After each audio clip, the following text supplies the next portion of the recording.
नमस्कार, मी पंजाब डक. राज्यातल्या सर्व शेतकऱ्याला सांगू इच्छितो की राज्यामध्ये पूर्व विदर्भ, पश्चिम विदर्भ, दक्षिण महाराष्ट्र, उत्तर महाराष्ट्र, कोकणपट्टी, खानदेश, मराठवाडा सर्व शेतकऱ्याला सांगू इच्छितो की आज पुणे, नाशिक, सातारा, बऱ्याच भागामध्ये मुंबई सगळीकडे पाऊस सुरू झाला. संभाजीनगरकडं देखील आता देखील जाफराबादला पडला. पण आता राज्यातल्या सर्व शेतकऱ्याला सांगू इच्छितो आजपासून राज्यातला पाऊस आणखीन वाढत जाणार आहे. 22ला 23, 24, 25 असं करत करत 5 जुलैपर्यंत सगळ्या राज्यभर पाऊस पडणार आहे आणि सगळ्या राज्यातल्या सर्व शेतकऱ्याच्या पेरण्या होणार आहेत. म्हणून हा अंदाज सर्वप्रथम शेतकऱ्यांनी लक्षात घ्यायचा. राज्यात ठिकठिकाणी म्हणजे आज 22 जून पासून ते जवळपास 5 जुलैपर्यंत सगळीकडे पाऊस पडणार आहे आणि सगळ्या शेतकऱ्याच्या पेरण्या सुरू होतील. म्हणून हे देखील लक्षात घ्यायचं, दुष्काळ वगैरे काही पडणार नाही. आणि सर्वप्रथम आनंदाची बातमी आणखीन सांगू इच्छितो की जुलैच्या म्हणजे 2 जुलै ते 20 जुलैच्या दरम्यान राज्यामध्ये अतिवृष्टी होणार आहे. म्हणून हा अंदाज लक्षात घ्यायचा. पुणे जिल्हा, त्याच्यानंतर कोकणपट्टी, त्याच्यानंतर मुंबई, उत्तर महाराष्ट्राकडे अतिवृष्टी होईल. मग त्या अतिवृष्टी झाल्यामध्ये जे कॅचमेंट एरियातले धरण आहेत, जायकवाडी धरण, त्याच्यात देखील पाणी यायला सुरुवात होईल. इकडे पुण्याकडे पडल्यामुळे तिकडे कोयना धरणाकडे देखील पाणी यायला सुरुवात होईल. त्याच्यामुळं हे देखील सर्व शेतकऱ्यांनी अंदाज लक्षात द्यायचा. तर तुम्हाला सांगू इच्छितो आज लगेच काय होणार, सगळीकडे महाराष्ट्रामध्ये काय होणार, पश्चिम महाराष्ट्र, कोकणपट्टी, त्याच्यानंतर इकडे मराठवाड्याकडे देखील येणार आहे, विदर्भाकडे देखील येणार आहे. म्हणजे जवळपास आज बराच भाग जवळपास व्यापून टाकणार आहे. म्हणून हा अंदाज लक्षात घ्यायचा.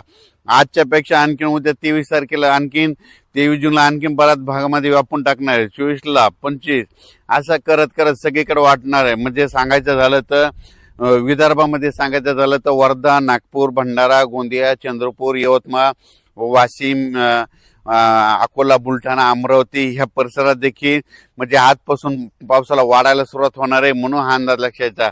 विदर्भात मात्र 23, 24, 25, 26, 27च्या दरम्यान चांगला पाऊस बरसणार आहे आणि त्या शेतकऱ्याचे देखील पेरणी होणार आहे. म्हणून विदर्भातल्या 11 जिल्ह्यातल्या शेतकऱ्यांनी हा अंदाज लक्षात घ्यायचा.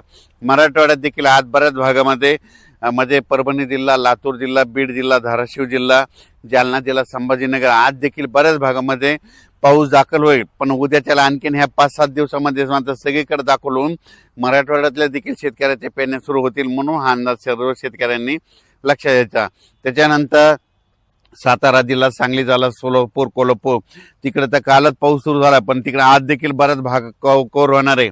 आणखीन 10 दिवसामध्ये तिकडेच देखील सगळीकडे पाऊस पडेल आणि त्या भागातील देखील शेतकऱ्याच्या पेरण्या लागू होतील. म्हणून हे लक्षात घ्यायचं.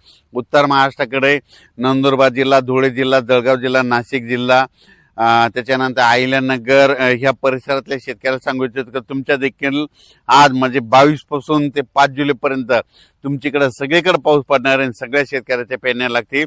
म्हणून हा अंदाज लक्षात घ्यायचा.